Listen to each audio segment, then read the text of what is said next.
Hello guys, in this video we will discuss some more examples on subspace of a vector space. In our previous video we have already discussed the definition and some examples on vector subspaces. So let me recall you the definition of a subspace or the criteria for a subset of a vector space to be a subspace, which we have discussed in our last lecture. It is that if suppose we have a non-empty subset W of a vector space V, then we say that this W is a subspace of V if these two conditions are satisfied. The first condition is that W is closed with respect to addition, and the second condition is W is closed with respect to scalar multiplication. So, if a subset satisfying these two conditions, then we say that that subset is a vector subspace. So, let us start with the example. Suppose we have two elements v1, v2 in the set V, and W is the subset of the elements, or W is the spanning set of these vectors v1 and v2. uh, you know that what is the meaning of span of vectors. Spanning means just it is the collection of all possible linear combinations of the vectors v1 and v2. Then this set W is a subspace of the vector space V. So we have already discussed what is the meaning of a spanning set. So you can say that this W is what? W is the set like this, where the C1, C2 are some scalars. Now we have to show that this set W is a subspace of a vector space V.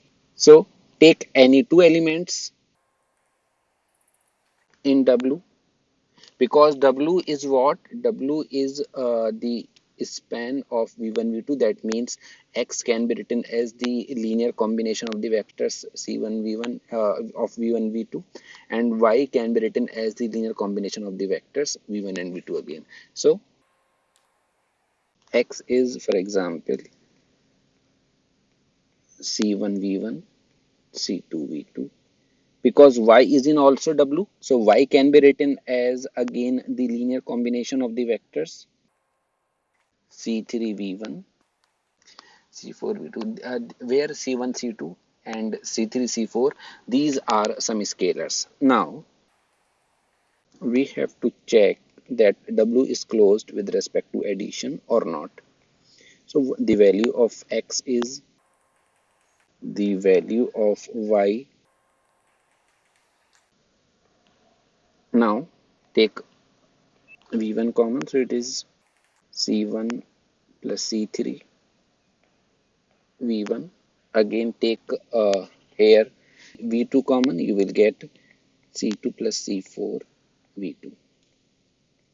Because C1, C2, C3 and C4, these are all scalars, so their addition will again a scalar. We say that this is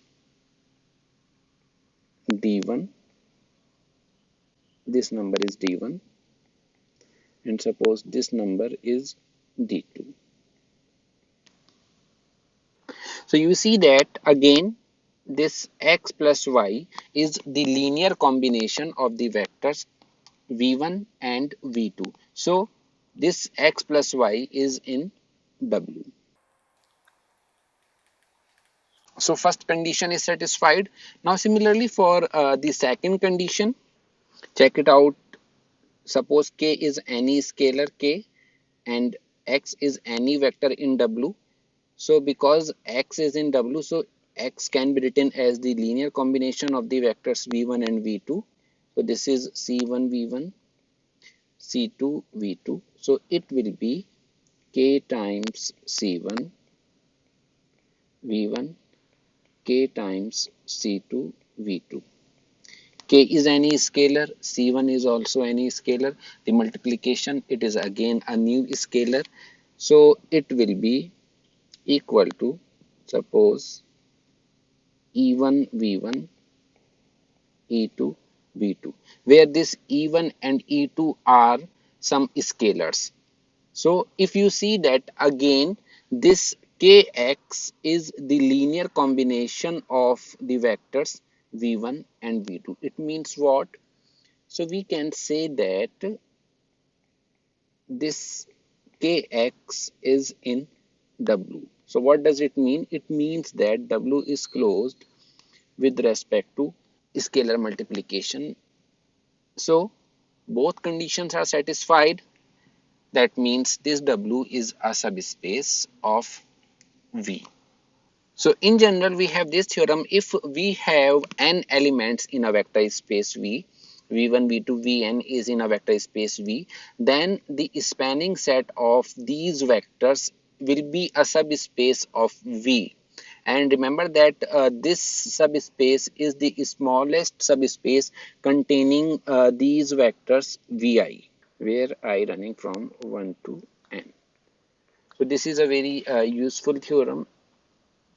So please remember it. We will use in some questions. Let me give you another example.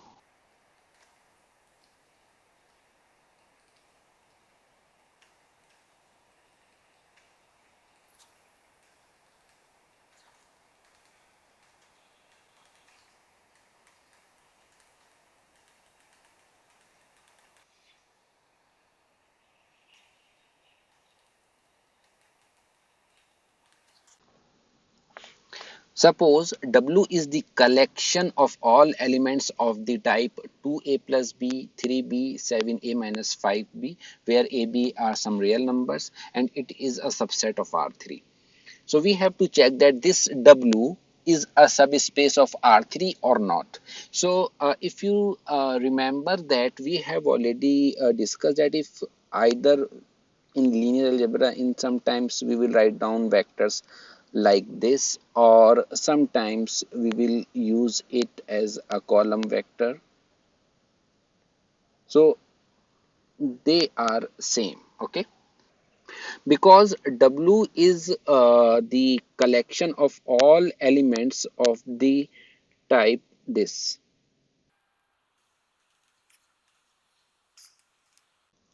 So it can be written as, you can just take a common, so elements will be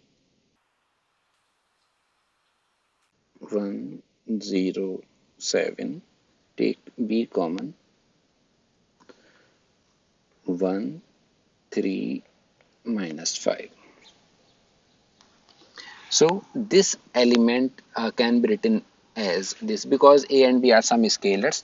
So you can say that W is what? W is nothing but the spanning set of the vectors 1 0 7 and 1 3 minus 5.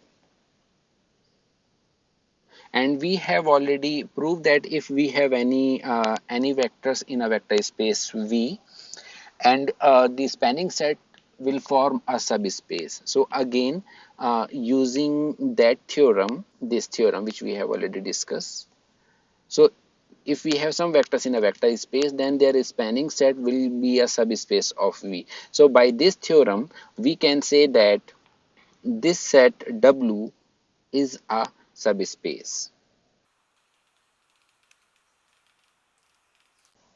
So we are done.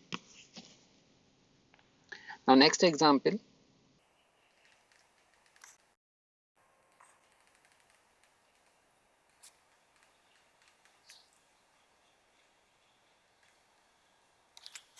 Suppose W is the collection of elements of the type in R3. Then we have to check that W is a subspace or not. So take any two elements in W. So it will have, because W is the collection of elements of this type, then U will be,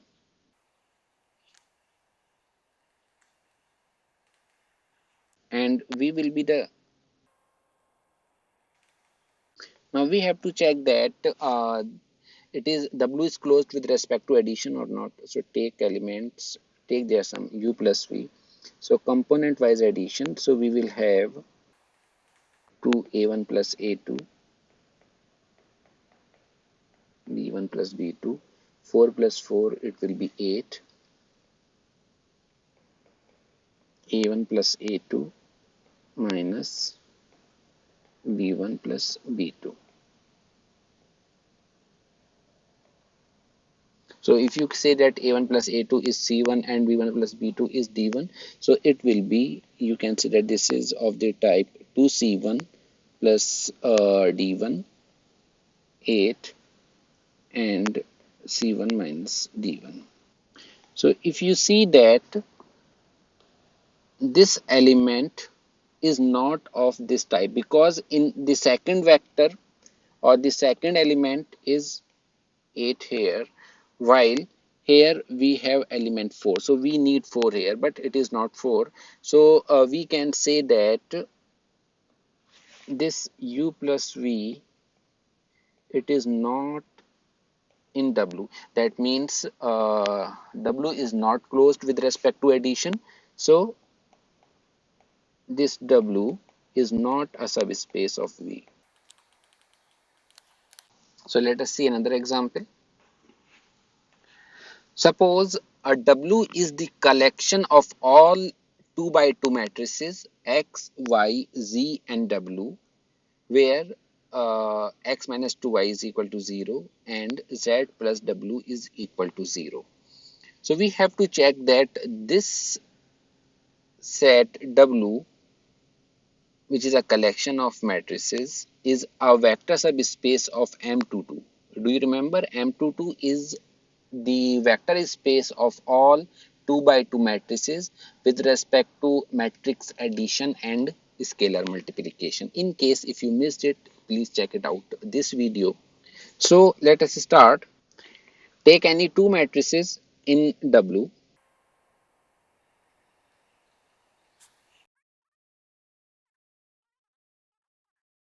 The condition is that U1 minus 2U2 is equal to 0 and U3 plus U4 is equal to 0. Because W is the collection of all matrices which is satisfying this condition and this condition. So this element U is in W. So we have this condition parallel to this and this condition parallel to this.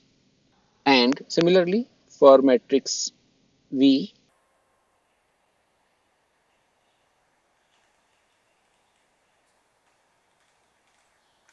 now we have to check that this U plus V is satisfied. That means V is closed with respect to addition or not. So U plus V,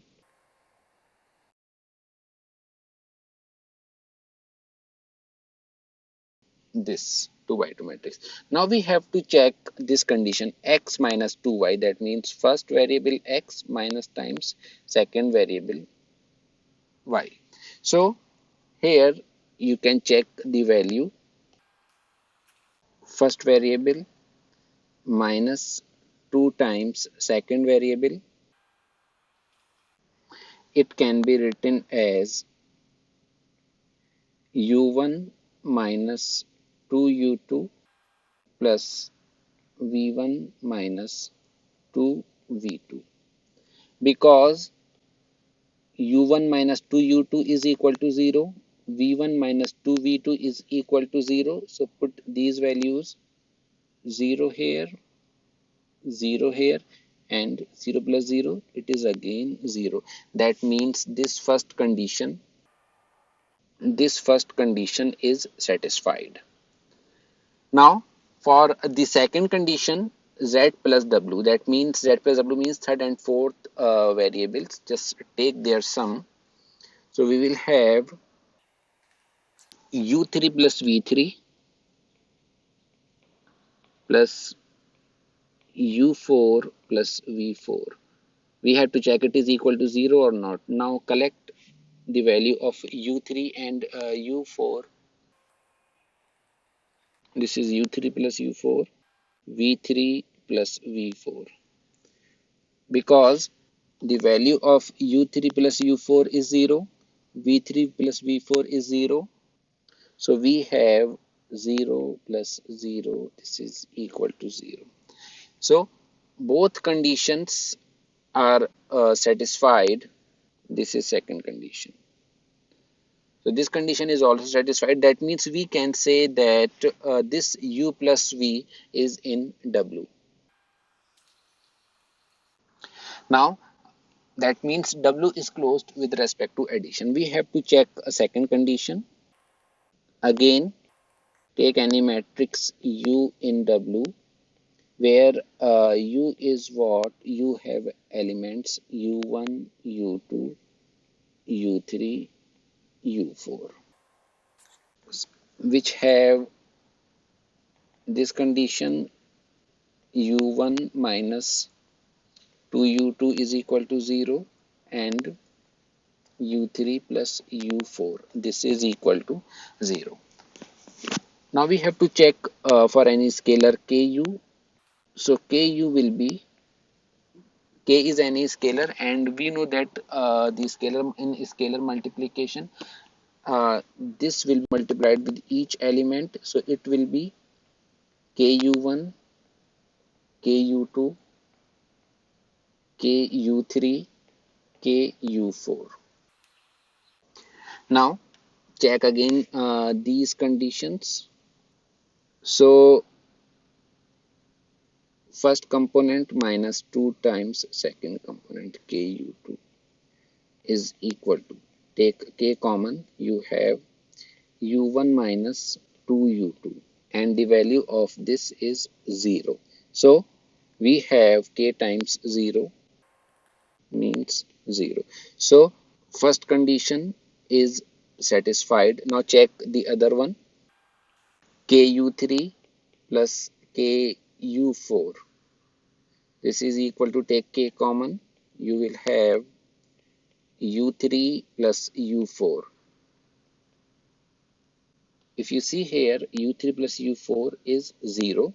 So we have k times 0 and this is again 0. So both conditions are satisfied. That means we can say that this ku, it is in W. So this is in W. That means we can say that W is a subspace of M22. So I am stopping here. We will discuss some more examples in our next lecture. Thank you so much.